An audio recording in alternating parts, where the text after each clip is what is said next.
Como mencionábamos al inicio de este evento, nuestro segundo bloque está conformado por 3 conferencias de nuestros asociados académicos. Y quiero agradecer en esta parte a las más de 800 personas que se encuentran siguiendo la transmisión desde diferentes partes de la República Mexicana. A continuación, entramos a nuestro segundo bloque con la serie de 3 conferencias. La primera de ellas está a cargo de nuestro compañero Rodolfo Landa Parra, denominada Entorno y Prospectiva Económico-Fiscal. Antes de iniciar la conferencia, quiero presentar su currículum. Rodolfo Landa Parra es contador público certificado por el Instituto Mexicano de Colegio de Contadores Públicos, tiene una maestría en impuestos, egresado de la Facultad de Contaduría y Administración, maestría en Derecho Empresarial, catedrático del Instituto Tecnológico Superiores de Monterrey, Campus Chihuahua, socio de impuestos de la firma Avere Fiducia. Bienvenido y cedo los micrófonos a nuestro siguiente panelista. Buenas tardes, muchas gracias por la invitación. Económica provocada por la sería transitoria. Presentación, corremos presentación, por favor. Que será como una V, que caeríamos, pero que saldríamos pronto. Y ya estamos empezando a crecer. El pasado 1 de septiembre, nuestro presidente constitucional, Andrés Manuel López Obrador, rindió su segundo informe de gobierno, en el cual, como todo discurso político, constaba de 3 componentes característicos de uno mismo: verdades con datos sólidos que se pueden comprobar, verdades pero que es difícil precisar, evaluar o constatar con hechos o datos sólidos, y 3, con algunas mentiras que incluso fueron repetidas dentro de su mañanera, el que vemos día a día. El objetivo de los siguientes 20 minutos de esta conferencia es precisamente analizar qué tanta información obtenemos de organismos descentralizados, organismos o entidades gubernamentales, que podamos obtener información y ver qué tanta información es verdadera o cuál no lo podemos precisar, o 3, incluso podemos tratar de que se trata de mentiras como tal. La primera de ellas, como acabamos de ver hace un momento en el video, mencionó: ya empezamos a crecer, nuestra caída fue en forma de V, pero nuestro crecimiento ya inició. Corremos presentación, por favor. El paquete económico a manera de antecedentes del 2020 estimaba que nuestro país iba a crecer a la tasa del 2% anual. Eso fue exactamente hace un año, septiembre del 2019. Sin embargo, durante este 2020 se ha tenido que ir modificando esa tasa de crecimiento, donde dentro del documento denominado Precriterios 2021, que fue entregado por la Secretaría de Hacienda y Crédito Público en abril del 2020, estimaban que incluso no íbamos a tener crecimiento, sino una caída real del menos 3.9%. Continuó transcurriendo el año y para julio del 2020 la caída iba a ser del menos 7.4%. Se presenta el paquete conocido como el paquete económico del 2021 el pasado 8 de septiembre del 2020 y encontramos que entre los criterios generales de política económica para el 2021 espera que para el cierre del 2020 la caída del Producto Interno Bruto cierre una tasa de negativa del menos 8%. Es importante mencionarles que son los datos que ha presentado la Secretaría de Hacienda y Crédito Público a través de su titular. Sin embargo, economistas o estadistas, incluso Banxico, estima una caída todavía más importante, llegando incluso a caer a los 2 dígitos. Banxico estima que la caída va a ser entre un menos 8.8% y un 12.8%. También estima la Secretaría de Hacienda y Crédito Público que la caída no va a ser tan fuerte como lo mencioné ahorita, sin embargo, que el brinco en el 2021 también va a ser muy alto, números demasiado alegres, demasiado optimistas. Estaremos hablando de que el crecimiento para el 2021 estimado es la tasa del 4.6%. Corremos presentación. Nuestro gobierno actual nos ha mencionado o nos ha tratado de vender la idea que la caída ha sido principalmente por el tema o resultado de la contingencia o de la pandemia COVID-19 que tenemos actualmente, pero como podemos observar dentro de la presentación, nuestro PIB viene cayendo desde el segundo trimestre del 2019, como lo pueden ver en la gráfica, donde por parte de todo el gobierno, desde que entró Andrés Manuel López Obrador y su equipo, no hemos tenido un crecimiento constante. Pero a partir del segundo semestre del 2019 vemos una debacle, vemos que en el segundo trimestre del 2020 alcanzamos a tocar el menos 17.05. Pero el resultado o que el crecimiento del PIB sea originado por la pandemia no es cierto, proviene incluso un año atrás. Hay que recordarles que el confinamiento obligatorio por la pandemia iniciamos el 23 de marzo del 2020. La caída es precisamente un año atrás. ¿Cuál ha sido el motivo por el cual nuestro Producto Interno Bruto ha caído en gran medida? La gran mayoría de la importancia es por dos principales factores. Uno de ellos es que el empresario, al no ver rendimientos de sus inversiones, al no ver un país que va a crecer, pues decide no realizar inversión, que está íntimamente ligada con el crecimiento del PIB. Y el segundo de ellos, como podemos ver en la gráfica, el consumo también se ha caído. ¿A partir de cuándo? Exactamente las mismas fechas, el segundo trimestre del 2019. ¿Por qué? Pues porque si también el consumidor no ve que sea seguro su trabajo, también sus ahorros va a decidir guardarlos en su bolsa. Si no hay inversión y si no hay consumo, la razón o la consecuencia, el resultado lógico después de esto es que exista un decrecimiento en el Producto Interno Bruto.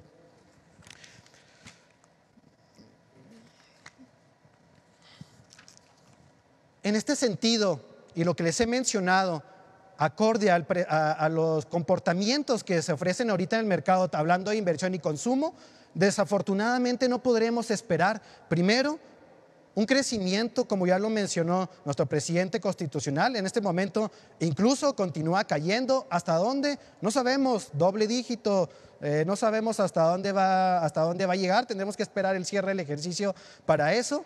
Pero el segundo es que espera un rebrote de manera inmediata, el cual desafortunadamente no vamos a obtener. Posiblemente podemos ver un crecimiento en forma de palomita, que caemos de manera rápida y de manera lenta empezamos a crecer. La caída de la economía, a pesar del desastre mundial, fue de 10.4% en el semestre, pero aún con la debacle fue menor el daño que nos causó la crisis económica que nos está afectando que lo que se está registrando en otros países. Nos fue mejor que a otros países. Acorde al Fondo Monetario Internacional, este organismo financiero internacional que se dedica a una recopilación de datos importantes, que su finalidad es mejorar la economía de sus países miembros. Vean esta gráfica, estima que nuestro país va a estar cayendo durante el 2020 un menos 10.5%. De nuevo, mucho más de lo que estimaba nuestra Secretaría de Hacienda y Crédito Público, la tasa del 8%, mucho más en comparación de los países de economías, de mercados emergentes de América Latina, que se espera tener una tasa de caída del menos 9.4%, mucho más de lo que van a tener las economías avanzadas de los menos 8%. Incluso les podríamos mencionar, pueden ver que Francia, Italia, España van a tener caídas posiblemente más importantes que la de nuestro país, pero el 2021 se espera que el brinco sea mucho mayor a lo que va a crecer México. México espera al Fondo Monetario Internacional que crezca la tasa del 3.3%, es decir, mucho menos del 4.6% que estima la Secretaría de Hacienda y Crédito Público. Vean este dato que da Standard & Poor's. Standard & Poor's, que se dedica o que es reconocida mundialmente por ofrecer información de mercados de alta calidad a través de calificaciones crediticias, estima que la recuperación de América Latina va a ser lenta, pero México tendrá la recuperación económica más débil después del COVID-19. Podríamos también suponer que el economista de este periódico de origen inglés estima que la recuperación en nuestro país incluso va a ser hasta mediados del 2025. Vean a Francia, al que lo veíamos hace un momento, que iba a tener un decrecimiento del menos 12%. Sin embargo, estiman que su recuperación económica va a ser muy rápida en el 2022.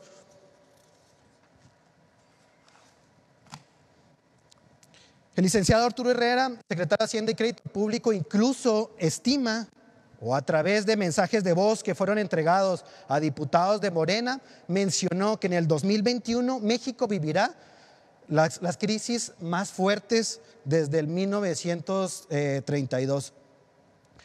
Pasaremos de una austeridad republicana a ahora realmente una pobreza franciscana. Se ve triste el licenciado Arturo Herrera cuando presentó su paquete económico el pasado 8 de septiembre. Pero, ¿qué tienen como mínimo común denominador para que todos los economistas y todos los estadistas den datos tan desmotivadores para nosotros como mexicanos o para desmotivadores para todos aquellos que quieren invertir en nuestro país? El mínimo común denominador es que México no está haciendo frente con una política fiscal o una política económica con incentivos fiscales para poder hacer frente al COVID y recuperar la información. En la gráfica actual que estamos viendo, si podemos correr la presentación, podemos ver que México es uno de los países que más pobre o que más poco han aportado respecto como un porcentaje del PIB para hacer frente a estimular la economía y vuelva otra vez a reactivarnos. Nuestra tasa es del 0.4%, comparándonos con Alemania, Reino Unido. Desafortunadamente estamos más lejos. Entonces, es por eso el motivo que grandes economistas o estadistas, al no tener frente un escenario en el cual México pueda hacer una inversión de manera directa y rápida, es por eso que estiman que la tasa de crecimiento para el 2021 va a ser muy poca y que la tasa, la que vamos a caer el 2020, va a ser cada vez más amplia. Corremos presentación. Ya les había dicho al principio de la presentación que prácticamente el crecimiento del PIB se encuentra íntimamente ligado con la inversión pública y privada. Licenciado César Octavio Vargas Telles, jefe del Departamento de Estudios Superiores de la Universidad Metropolitana, manifiesta que la única forma de superar el crecimiento histórico promedio del 2.4% anual es mediante la reactivación de la inversión pública y privada. Es decir, pone énfasis a dos factores, no solo la inversión privada, sino también es necesaria la inversión pública. Corremos presentación, por favor. La recaudación de impuestos se mantuvo prácticamente igual. Lo mismo sucedió con la inversión extranjera directa. Esta es la tasa de crecimiento de la inversión privada. Mencionamos ahorita dos tipos de inversión, privada y pública. Si pueden ver en la gráfica, prácticamente desde el tercer trimestre del 2018 estamos viendo un decrecimiento en la inversión, llegando hasta el 2020, donde podemos hablar que hemos caído hasta casi un 10%, es decir, no hay inversión privada en nuestro país. Tenemos 2 años sin inversión privada en nuestro país. Otro dato, Kearney, que se encarga de hacer encuestas, de hacer consultoría a nivel mundial, que se encarga de manifestar un índice de confianza de inversión extranjera, donde evalúa a quiénes son los 25 mejores países para invertir por inversión extranjera directa, donde habíamos estado en nuestro país muchos años dentro de esos 25. Para el 2020 sale nuestro país dentro de ese grupo selecto de 25 personas.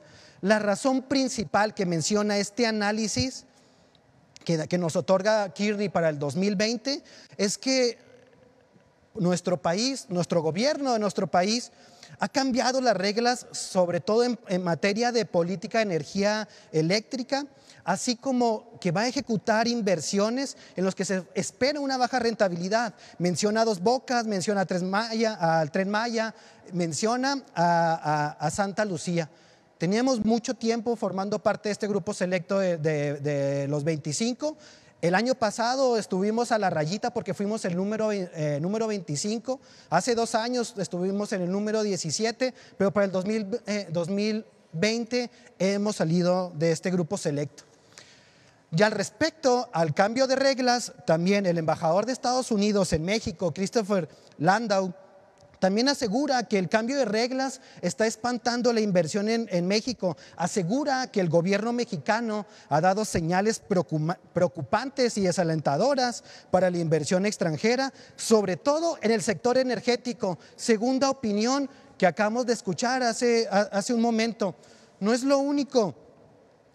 El proyecto Constellation Brands, que lo vimos hace algunos meses, esta empresa importante o muy importante en Estados Unidos, actualmente dueña de Grupo Modelo, donde a mano alzada se cancela una inversión que tenían por $1,400 millones, donde 27,000 personas votaron la decisión de atraer esta inversión tan importante. Este cambio de reglas es el que ha abierto los ojos de la inversión extranjera a no llegar a nuestro país efectivamente, como es lo que estamos esperando. Las críticas que ha dado Andrés Manuel López Obrador sobre la instalación de aerogeneradores en La Rumorosa, porque que generan una contaminación visual, asegura el presidente constitucional que no dará más permisos, que no habrá más producción de energía eólica en este caso, porque generan una contaminación visual. ¿Qué es lo que nos ve la gente de afuera? ¿Qué es lo que nos ve el inversionista de afuera, donde a mano alzada o porque el presidente se le ocurrió en algún momento pasar por este lugar y por el simple hecho de decir que no le gusta el entorno visual que le provocan estos generadores de energía, y por tal motivo decide detener la inversión? Este tipo de cosas es lo que está desmotivando la inversión en nuestro país. Ahorita veíamos lo que comentaba el procurador fiscal de la Federación, donde también se ha mencionado en medios, corremos presentación, donde mediante amenazas en materia penal directas hacia los accionistas, se ha motivado a hacer el pago de contribuciones del impuesto a la renta. Grupo Modelo realizó el pago de 2 millones de pesos al SAT, BBVA, FEMSA, Walmart, donde han otorgado pagos por 35,000 millones de impuestos supuestamente atrasados, que realmente sabemos que el origen ha sido desafortunadamente otro.